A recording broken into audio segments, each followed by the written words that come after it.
32 भक्ति आंदोलन। छठी शताब्दी ईस्वी में भक्ति आंदोलन का शुरुआत तमिल क्षेत्र से हुई, जो कर्नाटक और महाराष्ट्र में फैल गई। भक्ति आंदोलन का विकास 12 अलवार वैष्णव संतों और 63 जिन्नयनार शैव संतों ने किया। शैव संत अप्पार ने पल्लव राजा महेंद्र वर्मन को शैव धर्म स्वीकार करवाया। भक्ति कवि संतों को संत कहा जाता था और उनके दो समूह थे। प्रथम समूह वैष्णव संत थे जो महाराष्ट्र में लोकप्रिय हुए। वो भगवान विठोबा के भक्त थे। विठोबा पंथ के संत और उनके अनुयायी वरकरी या तीर्थयात्री पंथ कहलाते थे, क्योंकि हर वर्ष पंढरपुर की तीर्थ यात्रा पर जाते थे। दूसरा समूह पंजाब एवं राजस्थान के हिंदी भाषी क्षेत्रों में सक्रिय था और इसकी निर्गुण भक्ति, हर विशेषता से परे भगवान की भक्ति में आस्था थी। भक्ति आंदोलन को दक्षिण भारत से उत्तर भारत में 12वीं शताब्दी के प्रारंभ में रामानंद के द्वारा लाया गया। बंगाल में कृष्ण भक्ति के प्रारंभिक प्रतिपादकों में विद्यापति ठाकुर और चंडीदास थे। रामानंद की शिक्षा से दो संप्रदायों का प्रादुर्भाव हुआ, सगुण जो पुनर्जन्म में विश्वास रखता है और निर्गुण जो भगवान के निराकर रूप को पूजता है। सगुण संप्रदाय के सबसे प्रसिद्ध व्याख्याताओं में थे तुलसीदास और नाभादास, जैसे राम भक्त और निम्बार्क, वल्लभाचार्य, चैतन्य, सूरदास और मीराबाई जैसे कृष्ण भक्त। निर्गुण संप्रदाय के सबसे प्रसिद्ध प्रतिनिधि थे कबीर, जिन्हें भावी उत्तर भारतीय पंथों का आध्यात्मिक गुरु माना गया है।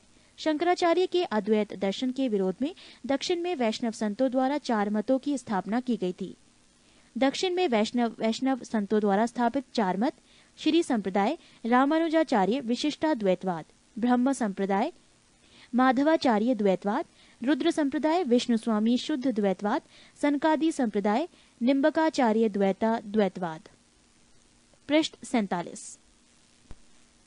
भक्ति आंदोलन के संत। रामानुजाचार्य 11वीं शताब्दी। इन्होंने राम को अपना आराध्य माना। इनका जन्म 1017 ईस्वी में मद्रास के निकट पेरुम्बर नामक स्थान पर हुआ था। 1137 ईस्वी में इनकी मृत्यु हो गई। रामानुज ने वेदांत में प्रशिक्षण अपने गुरु कांचीपुरम के यादव प्रकाश से प्राप्त किया था। रामानंद का जन्म 1299 ईस्वी में प्रयाग में हुआ था। इनकी शिक्षा प्रयाग तथा वाराणसी में हुई। इन्होंने अपना संप्रदाय सभी जातियों के लिए खोल दिया। रामानुज की भांति इन्होंने भी भक्ति को मोक्ष का एकमात्र साधन स्वीकार किया। इन्होंने मर्यादा पुरुषोत्तम राम एवं सीता की आराधना को समाज के समक्ष रखा। इनके प्रमुख शिष्य थे रैदास, हरिजन, कबीर, जुलाहा, धन्ना, जाट, सेना, नाई, पीपा, राजपूत। कबीर का जन्म 1425 ईस्वी में एक विधवा ब्राह्मणी के गर्भ से हुआ था। लोक लज्जा के भय से उसने नवजात शिशु को वाराणसी में लहरतारा के पास एक तालाब के समीप छोड़ दिया। जुलाहा, नीरू तथा उसकी पत्नी नीमा इस नवजात शिशु को अपने घर ले आए। इस बालक का नाम कबीर रखा गया। इन्होंने राम, रहीम, हजरत, अल्लाह आदि को एक ही ईश्वर के अनेक रूप माने। इन्होंने जाति प्रथा, धार्मिक कर्मकांड, बाह्य आडंबर, मूर्ति पूजा, जप तप, अवतारवाद आदि का घोर विरोध करते हुए एकेश्वरवाद में आस्था व्यक्त की एवं निराकार ब्रह्मा की उपासना को महत्व दिया। निर्गुण भक्ति धारा से जुड़े कबीर ऐसे प्रथम भक्त थे जिन्होंने संत होने के बाद भी पूर्णतः गृहस्थ जीवन का निर्वाह किया। इनके अनुयायी कबीर पंथी कहलाए। कबीर के उपदेश सबद सिखों के आदि ग्रंथ में संग्रहित हैं। गुरु नानक का जन्म 1469 ईस्वी में अविभाजित पंजाब के तलवंडी नामक स्थान पर हुआ था, जो अब ननकाना साहिब के नाम से विख्यात है। उनकी माता का नाम तृप्ता देवी तथा पिता का नाम कालूराम था।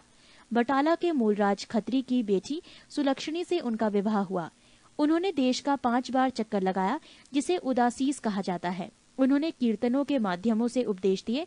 अपने जीवन के अंतिम क्षणों में उन्होंने रावी नदी के किनारे करतारपुर में अपना डेरा मठ स्थापित किया।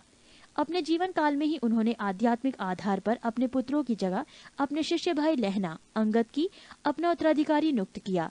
इनकी मृत्यु 1539 ईस्वी में करतारपुर में हुई।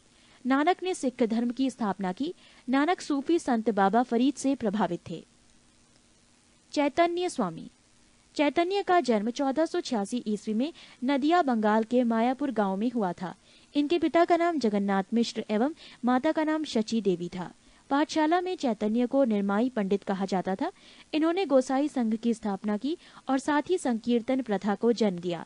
इनके दार्शनिक सिद्धांत को अचिंत्य भेदाभेदवाद के नाम से जाना जाता है। सन्यासी बनने के बाद बंगाल छोड़कर पुरी उड़ीसा चले गए, जहां उन्होंने 2 दशक तक भगवान जगन्नाथ की उपासना की। श्रीमद वल्लभाचार्य का जन्म 1479 ईस्वी में चंपारणीय वाराणसी में हुआ था। इनके पिता का नाम लक्ष्मण भट्ट तथा माता का नाम यल मगरू था। इनका विवाह महालक्ष्मी के साथ हुआ। इनके 2 पुत्र थे, गोपीनाथ जन्म 1511 ईस्वी तथा विठलनाथ जन्म 1516 ईस्वी थे। इन्होंने गंगा यमुना संगम के समीप अरैल नामक स्थान पर अपना निवास स्थान बनाया। वल्लभाचार्य ने भक्ति साधना पर विशेष जोर दिया। इन्होंने भक्ति को मोक्ष का साधन बताया। इनके भक्ति मार्ग को पुष्टि मार्ग कहते हैं। गोस्वामी तुलसीदास, इनका जन्म उत्तर प्रदेश के बांदा जिले में राजापुर गांव में 1554 ईस्वी में हुआ था। इन्होंने रामचरितमानस की रचना की। धन्ना का जन्म 1415 ईस्वी में एक जाट परिवार में हुआ था। राजपुताना से बनारस आकर ये रामानंद के शिष्य बन गए। कहा जाता है कि इन्होंने भगवान की मूर्ति को हठात भोजन कराया था। पृष्ठ 48। रैदास, ये जाति से चमार थे। ये रामानंद से 12 शिष्यों में एक थे। इनके पिता का नाम रघु तथा माता का नाम गुरबिनिया था। ये जूता बनाकर जीविकोपार्जन करते थे। मीराबाई ने इन्हें अपना गुरु माना है। इन्होंने रायदासी संप्रदाय की स्थापना की। दादू दयाल, ये कबीर के अनुयायी थे। इनका जन्म 1554 ईस्वी में अहमदाबाद में हुआ था। इनका संबंध धुनिया जाति से था। सांभर में आकर इन्होंने ब्रह्म संप्रदाय की स्थापना की। अकबर ने धार्मिक चर्चा के लिए इन्हें एक बार फतेहपुर सीकरी बुलाया था। इन्होंने निपख नामक आंदोलन की शुरुआत की। 33। मुगल साम्राज्य। मुगल वंश का संस्थापक बाबर था। बाबर एवं उत्तरवर्ती मुगल शासक तुर्क एवं सुन्नी मुसलमान थे। बाबर ने मुगल वंश की स्थापना के साथ ही पद पादशाही की स्थापना की, जिसके तहत शासक को बादशाह कहा जाता था। बाबर 1526 से 1530 ईस्वी। बाबर का जन्म 24 फरवरी 1483 ईस्वी में हुआ था। बाबर के पिता उमर शेख मिर्जा फरगाना नामक छोटे राज्यों के शासक थे। बाबर फरगाना की गद्दी पर 8 जून 1494 ईस्वी में बैठा। बाबर ने 1507 ईस्वी में बादशाह की उपाधि धारण की, जिसे अब तक किसी तैमूर शासक ने धारण नहीं की थी। बाबर के 4 पुत्र थे, हुमायूं, कामरान, अस्करी तथा हिंदाल। बाबर ने भारत पर 5 बार आक्रमण किया। बाबर का भारत के विरुद्ध किया गया प्रथम अभियान 1519 ईस्वी में यूसुफ जाई जाति के विरुद्ध था। इस अभियान में बाबर ने बाजौर और भेरा को अपने अधिकार में कर लिया। बाबर को भारत पर आक्रमण करने का निमंत्रण पंजाब के शासक दौलत खान लोधी एवं मेवाड़ के शासक राणा सांगा ने दिया था। पानीपत के प्रथम युद्ध में बाबर ने पहली बार तुगलमा युद्ध नीति एवं तोपखाने का प्रयोग किया था। उस्ताद अली एवं मुस्तफा बाबर के 2 प्रसिद्ध निशानेबाज थे, जिसने पानीपत के प्रथम युद्ध में भाग लिया था। बाबर द्वारा लड़े गए प्रमुख युद्ध। पानीपत का प्रथम युद्ध, वर्ष 21 अप्रैल 1526 ईस्वी, पक्ष इब्राहिम लोदी एवं बाबर, परिणाम बाबर विजयी। खानवा का युद्ध, वर्ष 17 मार्च 1527 ईस्वी, पक्ष राणा सांगा एवं बाबर, परिणाम बाबर विजयी। चंदेरी का युद्ध, वर्ष 29 जनवरी 1528 ईस्वी, पक्ष मेदिनी राय एवं बाबर, परिणाम बाबर विजयी। घाघरा का युद्ध, वर्ष 6 मई 1529 ईस्वी, पक्ष अफगानों एवं बाबर, परिणाम बाबर विजयी। बाबर को अपनी उदारता के लिए कलंदर की उपाधि दी गई। खानवा युद्ध में विजय के बाद बाबर ने गाजी की उपाधि धारण की थी। 30 जनवरी 1528 को जहर दे देने के कारण राणा सांगा की मृत्यु हो गई। करीब 48 वर्ष की आयु में 26 दिसंबर 1530 ईस्वी को आगरा में बाबर की मृत्यु हो गई। प्रारंभ में बाबर के शव को आगरा के आराम बाग में दफनाया गया। बाद में काबुल में उसके द्वारा चुने गए स्थान पर दफनाया गया। बाबर ने अपनी आत्मकथा बाबरनामा की रचना की, जिसका अनुवाद बाद में फारसी भाषा में अब्दुल रहीम खान खाना ने किया। बाबर को मुबैयान नामक पद्य शैली का भी जन्मदाता माना जाता है। बाबर प्रसिद्ध नक्शबंदी सूफी ख्वाजा उबैदुल्ला एहरार का अनुयायी था। बाबर का उत्तराधिकारी हुमायूं हुआ। पृष्ठ 49। हुमायूं 1530-1556 ईस्वी। नसरुद्दीन हुमायूं 29 दिसंबर 1530 ईस्वी को आगरा में 23 वर्ष की अवस्था में सिंहासन पर बैठा। गद्दी पर बैठने से पहले हुमायूं बदख्शां का सूबेदार था। अपने पिता के निर्देश के अनुसार हुमायूं ने अपने राज्य का बंटवारा अपने भाइयों में कर दिया। इसने कामरान को काबुल और कंधार, मिर्जा अस्करी को संभल, मिर्जा हिंदाल को अलवर एवं मेवाड़ की जागीरें दी। अपने चचेरे भाई सुलेमान मिर्जा को हुमायूं ने बदख्शां प्रदेश दिया। 1533 ईस्वी में हुमायूं ने दीन पनाह नामक नए नगर की स्थापना की थी। चौसा का युद्ध 25 जून 1539 ईस्वी में शेर खां एवं हुमायूं के बीच हुआ। इस युद्ध में शेर खां विजयी रहा। इसी युद्ध के बाद शेर खां ने शेरशाह की पदवी ग्रहण कर ली। बिलग्राम या कन्नौज युद्ध 17 मई 1540 ईस्वी में शेर खां एवं हुमायूं के बीच हुआ। इस युद्ध में भी हुमायूं पराजित हुआ। शेर खां ने आसानी से आगरा एवं दिल्ली पर कब्जा कर लिया। बिलग्राम युद्ध के बाद हुमायूं सिंध चला गया, जहां उसने 15 वर्षों तक घुमक्कड़ों जैसा निर्वासित जीवन व्यतीत किया। निर्वासन के समय हुमायूं ने हिंदाल के आध्यात्मिक गुरु फारसवासी शिया मीर बाबा दोस्त उर्फ मीर अली अकबर जामी की पुत्री हमीदा बानो बेगम से 29 अगस्त 1541 ईस्वी को निकाह कर लिया। कालांतर में हमीदा से ही अकबर जैसे महान सम्राट का जन्म हुआ। 1555 में हुमायूं ने पंजाब के शूरी शासक सिकंदर को पराजित कर पुनः दिल्ली की गद्दी पर बैठा।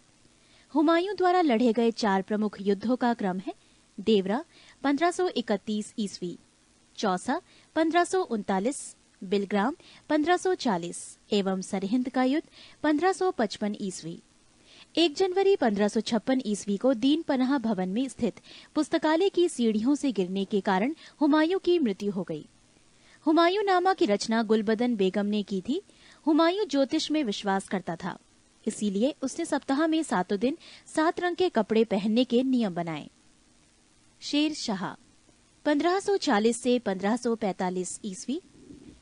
सूर साम्राज्य का संस्थापक अफगान वंशीय शेरशाह सूरी था। शेरशाह का जन्म 1472 ईस्वी में बजवाड़ा होशियारपुर में हुआ था। इनके बचपन का नाम फरीद खां था। ये सूर वंश से संबंधित था। इनके पिता हसन खां जौनपुर राज्य के अंतर्गत सासाराम के जमींदार थे। फरीद ने एक शेर को तलवार के एक ही वार से मार दिया था। उसकी इस बहादुरी से प्रसन्न होकर बिहार के अफगान शासक सुल्तान मोहम्मद बहार खां लोहानी ने उसे शेर खां की उपाधि प्रदान की। शेरशाह बिलग्राम युद्ध 1540 ईस्वी के बाद दिल्ली की गद्दी पर बैठा। शेरशाह की मृत्यु कालिंजर के किले को जीतने के क्रम में 22 मई 1545 ईस्वी को हो गई। मृत्यु के समय वो उक्का नाम का आग्नेय शास्त्र चला रहा था। कालिंजर का शासक कीरत सिंह था। शेरशाह का मकबरा सासाराम में झील के बीच ऊंचे टीले पर निर्मित किया गया है। रोहतासगढ़ किला किलाए कोहना दिल्ली नामक मस्जिद का निर्माण शेरशाह के द्वारा किया गया था। शेरशाह का उत्तराधिकारी उसका पुत्र इस्लाम शाह था। शेरशाह ने भूमि की माप के लिए 32 अंक वाला सिकंदरी गज एवं सन की डंडी का प्रयोग किया। शेरशाह ने 178 ग्रेन चांदी का रुपया एवं 380 ग्रेन तांबे के दाम चलवाया। शेरशाह ने रोहतासगढ़ के दुर्ग एवं कन्नौज के स्थान पर शेरसुर नामक नगर बसाया। शेरशाह के समय पैदावार की लगभग 1/3 भाग सरकार लगान के रूप में वसूल करती थी। पृष्ठ 50। कबूलियत एवं पट्टा प्रथा की शुरुआत शेरशाह ने की। शेरशाह ने 1541 ईस्वी में पाटलिपुत्र को पटना के नाम से पुनः स्थापित किया। शेरशाह ने ग्रैंड ट्रंक रोड की मरम्मत करवाई। मलिक मोहम्मद जायसी शेरशाह के समकालीन थे। डाक प्रथा का प्रचलन शेरशाह के द्वारा किया गया। अकबर 1542 से 1605 ईस्वी।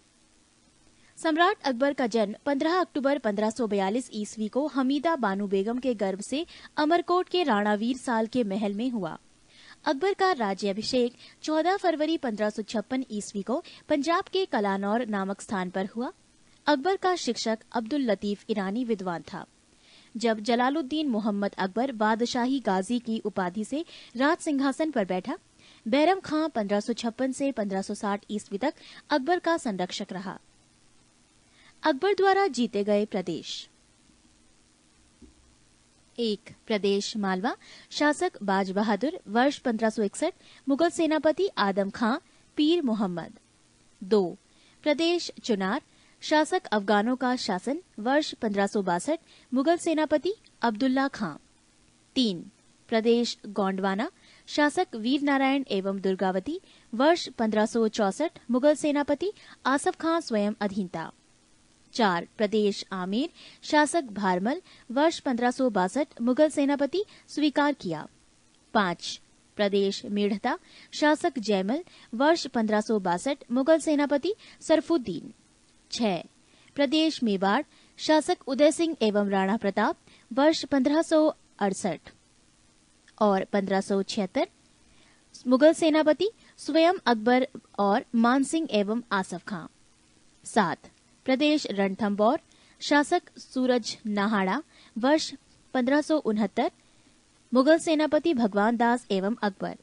8 प्रदेश कालिंजर शासक रामचंद्र वर्ष 1569 मुगल सेनापति मजनू खां काकशा।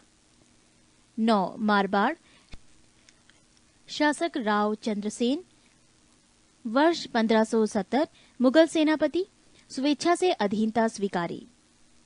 10 जैसलमेर शासक रावल हरिराय वर्ष 1570 मुगल सेनापति स्वेच्छा से अधीनता स्वीकारी। 11 बीकानेर शासक कल्याणमल वर्ष 1570 मुगल सेनापति स्वेच्छा से अधीनता स्वीकारी। 12 गुजरात शासक मुजफ्फर खां तृतीय वर्ष 1571 मुगल सेनापति खाने आजम सम्राट अकबर। 13 बिहार एवं बंगाल शासक दाऊद खां वर्ष 1574 से 76 मुगल सेनापति मुनीम खां खानखाना। 14 काबुल शासक हकीम मिर्जा वर्ष 1581 मुगल सेनापति मानसिंह एवं अकबर। 15 कश्मीर शासक यूसुफ याकूब खां वर्ष 1586 मुगल सेनापति भगवान दास एवं कासिम खां। 16 प्रदेश उड़ीसा शासक निसार खां वर्ष 1592 मुगल सेनापति मानसिंह। 17 प्रदेश सिंध शासक जानी बेग वर्ष 1593 मुगल सेनापति अब्दुल रहीम खानखाना। 18 प्रदेश बलूचिस्तान शासक पन्नी अफगान वर्ष 1595 मुगल सेनापति मीर मासूम। 19 प्रदेश कंधार शासक मुजफ्फर हुसैन वर्ष 1595 मुगल सेनापति शाह बेग। दक्षिण भारत 1 प्रदेश खानदेश शासक अली खां वर्ष 1591 मुगल सेनापति स्वेच्छा से अधीनता स्वीकारी। 2 दौलताबाद शासक चांद बीबी वर्ष 1599 मुगल सेनापति मुराद अब्दुल रहीम खानखाना अब्दुल फजल अकबर। 3 प्रदेश अहमदनगर शासक बहादुर शाह चांद बीबी वर्ष 1600 मुगल सेनापति कुछ नहीं। 4 प्रदेश असीरगढ़ शासक मीरन बहादुर वर्ष 1601 मुगल सेनापति अकबर यिद अकबर का अंतिम अभियान था। पृष्ठ 91 पानीपत की दूसरी लड़ाई 5 नवंबर 1556 ईस्वी को अकबर और हेमू के बीच हुई थी। मक्का का तीर्थ यात्री के दौरान पाटन नामक स्थान पर मुबारक खां नामक युवक ने बैरम खां की हत्या कर दी। मई 1562 ईस्वी में अकबर ने हरम दल से अपने को पूर्णतः मुक्त कर लिया। हल्दी घाटी का युद्ध 18 जून 1576 ईस्वी को मेवाड़ के शासक महाराणा प्रताप एवं अकबर के बीच हुआ। इस युद्ध में अकबर विजयी हुआ। इस युद्ध में मुगल सेना का नेतृत्व मान सिंह एवं आसफ खां ने किया था। अकबर का सेनापति मान सिंह था। महाराणा प्रताप की मृत्यु 57 वर्ष की उम्र में 19 जनवरी 1597 ईस्वी में हो गई। गुजरात विजय के दौरान अकबर सर्वप्रथम पुर्तगालियों से मिला और यहीं उसने सर्वप्रथम समुद्र को देखा। दीन इलाही धर्म का प्रधान पुरोहित अकबर था। दीन इलाही धर्म स्वीकार करने वाला प्रथम एवं अंतिम हिंदू शासक बीरबल था। अकबर ने जैन धर्म के जैनाचार्य हरिविजय सूरी को जगत गुरु की उपाधि प्रदान की थी। राजस्व प्राप्ति की जब्ती प्रणाली अकबर के शासनकाल में प्रचलित थी। अकबर के दीवान राजा टोडरमल ने 1580 ईस्वी में दहसाल बंदोबस्त व्यवस्था लागू की। अकबर के दरबार का प्रसिद्ध संगीतकार तानसेन था। अकबर के दरबार के प्रसिद्ध चित्रकार अब्दुस ससम्मत था। दसवंत एवं बसावन अकबर के दरबार के चित्रकार थे। अकबर के शासनकाल के प्रमुख गायक तानसेन, बाज बहादुर, बाबा रामदास एवं बैजू बावरे थे। अकबर की शासन प्रणाली की प्रमुख विशेषता मनसबदारी प्रथा थी। अकबर के समकालीन प्रसिद्ध सूफी संत शेख सलीम चिश्ती थी। अकबर की मृत्यु 16 अक्टूबर 1605 ईस्वी को हुई। इसे आगरा के निकट सिकंदरा में दफनाया गया। स्थापत्य काल के क्षेत्र में अकबर की महत्वपूर्ण कृतियां हैं दिल्ली में हुमायूं का मकबरा, आगरा का लाल किला, फतेहपुर सीकरी में शाही महल, दीवाने खास, पंचमहल, बुलंद दरवाजा, जोधाबाई का महल, इबादत खाना, इलाहाबाद का किला और लाहौर का किला। अकबर के दरबार को सुशोभित करने वाले 9 रत्न इस प्रकार थे: 1 बीरबल, 2 अबुल फजल, 3 टोडरमल, 4 भगवान दास, 5 तानसेन, 6 मानसिंह, 7 अब्दुल रहीम खान खाना, 8 मुल्ला 2 प्याजा, 9 हकीम हुकाम। अबुल फजल का बड़ा भाई फैजी अकबर के दरबार में राजकवि के पद पर आसीन था। अबुल फजल ने अकबरनामा ग्रंथ की रचना की। वो दीने इलाही धर्म का मुख्य पुरोहित था। बीरबल के बचपन का नाम महेश दास था। संगीत सम्राट तानसेन का जन्म ग्वालियर में हुआ था। इनकी प्रमुख कृतियां थी मियाँ की टोड़ी, मियाँ का मल्हार, मियाँ का सारंग आदि। कंठाभरण वाणी विलास की उपाधि अकबर ने तानसेन को दी थी। अकबर ने भगवान दास आमेर के राजा भारमल के पुत्र को अमीर उल उमरा की उपाधि दी। अकबर के कुछ महत्वपूर्ण कार्य: दास प्रथा का अंत 1562, अकबर को हरम दल से मुक्ति 1562, तीर्थ यात्रा कर समाप्त 1563, जजिया कर समाप्त 1564, फतेहपुर सीकरी की स्थापना एवं राजधानी का आगरा से फतेहपुर सीकरी स्थानांतरण 1571, इबादत खाने की स्थापना 1575, इबादत खाने में सभी धर्मों के लोगों के प्रवेश की अनुमति 1578, मजहर की घोषणा 1579, दीने इलाही की स्थापना 1582, इलाही संबत की शुरुआत 1583, राजधानी लाहौर स्थानांतरित 1585। पृष्ठ 52। यूसुफ फजाइयों के विद्रोह को दबाने के दौरान बीरबल की हत्या हो गई। 1602 ईस्वी में सलीम जहांगीर के निर्देशन पर दक्षिण से आगरा की ओर आ रहे अबुल फजल के रास्ते में वीर सिंह बुंदेला नामक सरदार ने हत्या कर दी। मुगल सम्राट अकबर ने अनुवाद विभाग की स्थापना की। नकीब खां, अब्दुल कादिर बदायूनी तथा शेख सुल्तान ने रामायण एवं महाभारत का फारसी अनुवाद किया व महाभारत का नाम रज़्मनामा युद्धों की पुस्तक रखा। पंचतंत्र का फारसी भाषा में अनुवाद अबुल फजल ने अनवरे सादात नाम से तथा मौलाना हुसैन फैज ने यारे दानिश नाम से किया। हाजी इब्राहिम सरहदी ने अर्थवेद का, मुल्लाह शाह मोहम्मद ने राज तरंगिणी का, अब्दुल रहीम खान खाना ने तुज़के बाबरी का तथा फैजी ने लीलावती की फारसी में अनुवाद किया। फैजी ने नल दमयंती सूरदास द्वारा रचित कथा का फारसी में अनुवाद कर उसका नाम सहेली रखा। अकबर के काल को हिंदी साहित्य का स्वर्ण काल कहा जाता है। अकबर ने बीरबल को कविप्रिय एवं नरहरि को महापात्र की उपाधि प्रदान की। बुलंद दरवाजा का निर्माण अकबर ने गुजरात विजय के उपलक्ष्य में करवाया था। 4 बाग बनाने की परंपरा अकबर के समय शुरू हुई। अकबर ने शीरी कलम की उपाधि अब्दुस सम्मद को एवं जड़ी कलम की उपाधि मोहम्मद हुसैन कश्मीरी को दिया। नोट: मुगलों की राजकीय भाषा फारसी थी। जहांगीर 1605 से 1627 ईस्वी। अकबर का उत्तराधिकारी सलीम हुआ, जो 24 अक्टूबर 1605 ईस्वी को नूरुद्दीन महम जहांगीर बादशाही गाजी की उपाधि धारण कर गद्दी पर बैठा। जहांगीर का जन्म 30 अगस्त 1569 ईस्वी में हुआ था।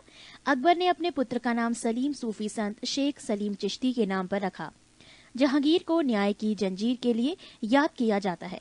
ये जंजीर सोने की बनी थी, जो आगरे के किले के शाहबुर्ज एवं यमुना तट पर स्थित पत्थर के खंबे में लगवाई हुई थी। जहांगीर द्वारा शुरू की गई तुज़के जहांगीरी नामक आत्मकथा को पूरा करने का श्रेय मौतबिंद खां को है। जहांगीर के सबसे बड़े पुत्र खुसरो ने 1606 ईस्वी में अपने पिता के विरुद्ध विद्रोह कर दिया। खुसरो और जहांगीर की सेना के बीच युद्ध जालंधर के निकट बहरावल नामक मैदान में हुआ। खुसरो को पकड़कर कैद में डाल दिया गया। खुसरो की सहायता देने के कारण जहांगीर ने सिखों के 5वें गुरु अर्जुन देव को फांसी दिलवा दी। खुसरो गुरु से गोइंदवाल में मिला था। अहमदनगर के वजीर मलिक अंबर के विरुद्ध सफलता से खुश होकर जहांगीर ने खुर्रम खां को शाहजहां की उपाधि प्रदान की। 1622 ईस्वी में कंधार मुगलों के हाथ से निकल गया। शाह अब्बास ने इस पर अधिकार कर लिया। नूरजहां ईरान निवासी मिर्जा गयाज बेग की पुत्री नूरजहां का वास्तविक नाम मेहरुन्निसा था।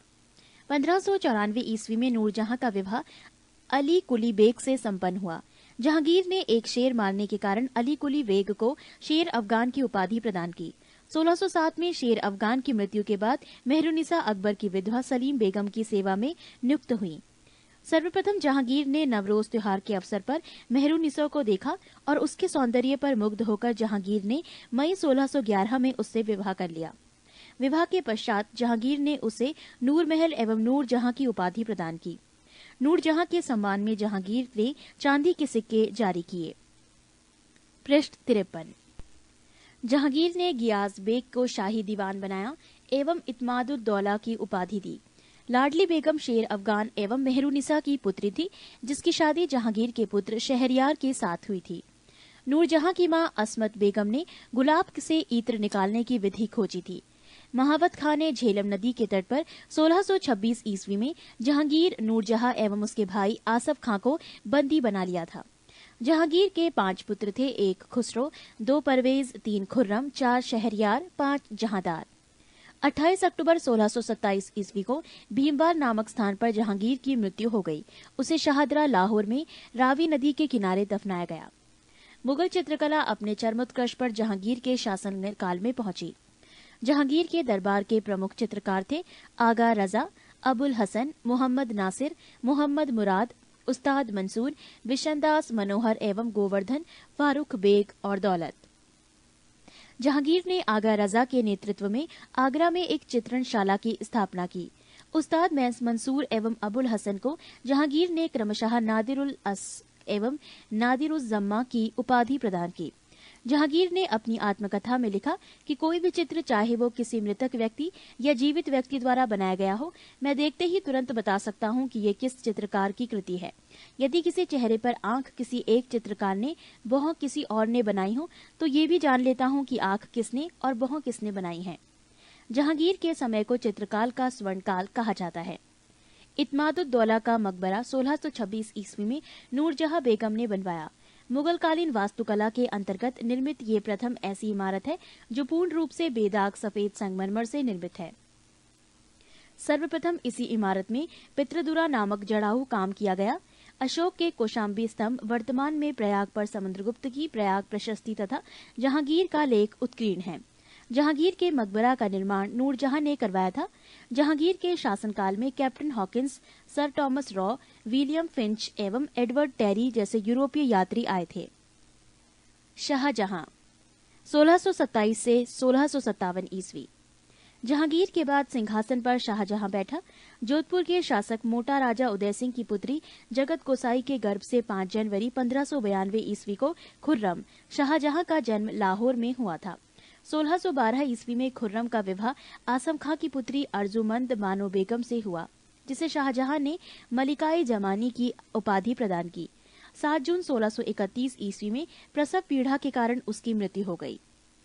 4 फरवरी 1628 ईस्वी को शाहजहां आगरे में अब्दुल मुजफ्फर शहाबुद्दीन मोहम्मद साहिब किरने सानी की उपाधि प्राप्त कर सिंहासन पर बैठा।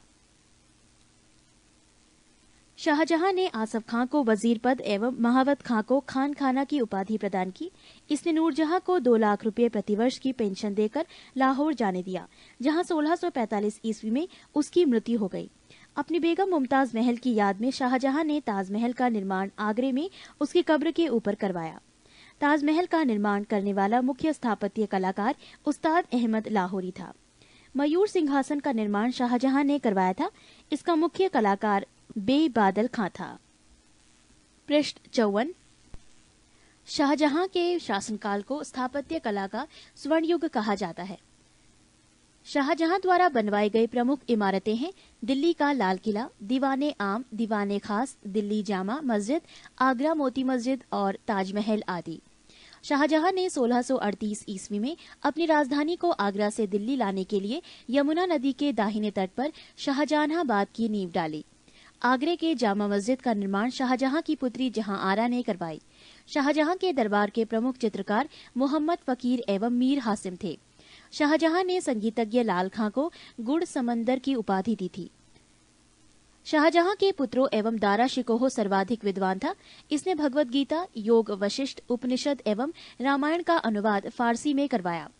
इसने सर्रे अकबर महान रहस्य नाम से उपनिषदों का अनुवाद करवाया था। दारा शिकोह कादिरी सिलसिले में मुल्लाह शाह बदख्शी का शिष्य था।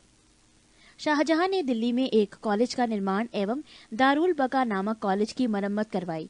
सितंबर 1657 ईस्वी में शाहजहां के गंभीर रूप से बीमार पड़ने और मृत्यु का अफवाह फैलने के कारण उसके पुत्रों के बीच उत्तराधिकार का युद्ध प्रारंभ हुआ। उस समय शुजा बंगाल, मुराद गुजरात एवं औरंगजेब दक्कन में था।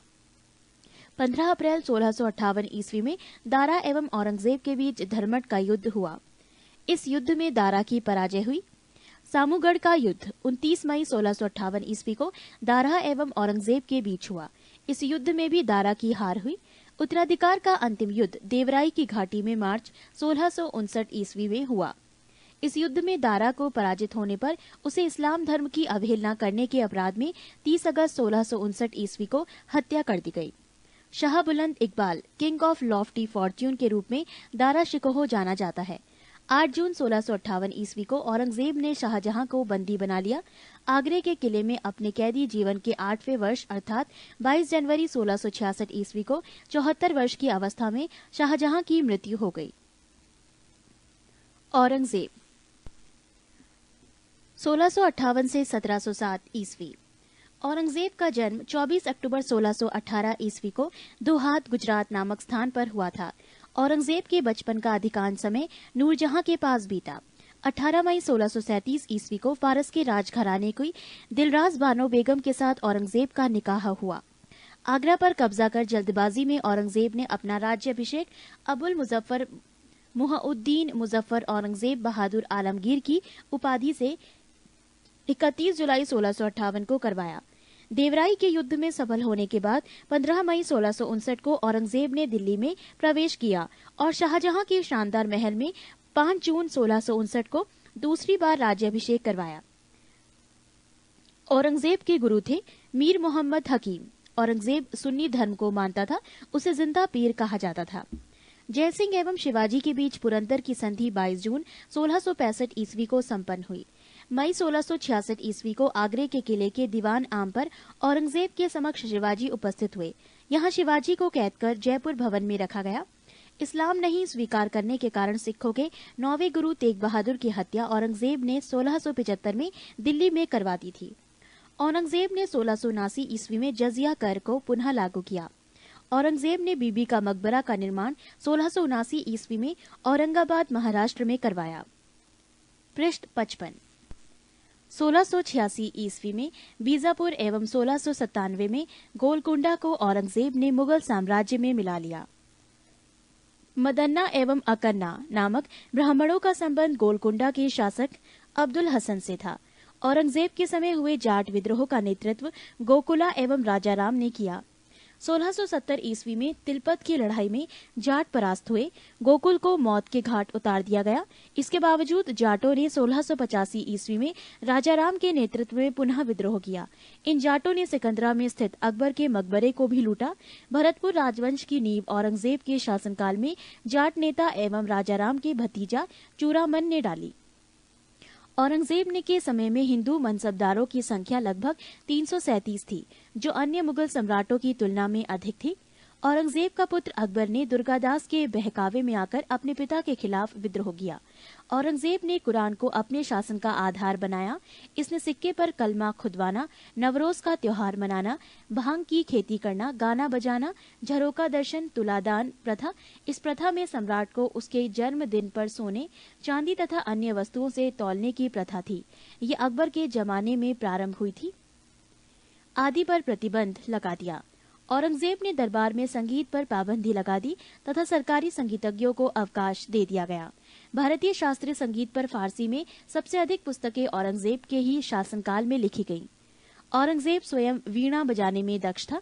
औरंगजेब ने 1665 ईस्वी में हिंदू मंदिरों को तोड़ने का आदेश दिया। इसके शासनकाल में तोड़े गए मंदिरों में सोमनाथ का मंदिर, बनारस का विश्वनाथ मंदिर एवं वीर सिंह देव द्वारा जहांगीर काल में मथुरा में निर्मित केशव राय मंदिर थे। औरंगजेब की मृत्यु 20 फरवरी 1707 ईस्वी को हुई। इसे खुलदाबाद, जो अब रोजा कहलाता है, में दफनाया गया। औरंगजेब के समय सूबों की संख्या 20 थी। औरंगजेब दारुल हर्ब, काफिरों का देश को दारुल इस्लाम, इस्लाम का देश में परिवर्तित करने को अपना महत्वपूर्ण लक्ष्य मानता था। नोट: औरंगजेब के शासनकाल में मुगल सेना में सर्वाधिक हिंदू सेनापति थे।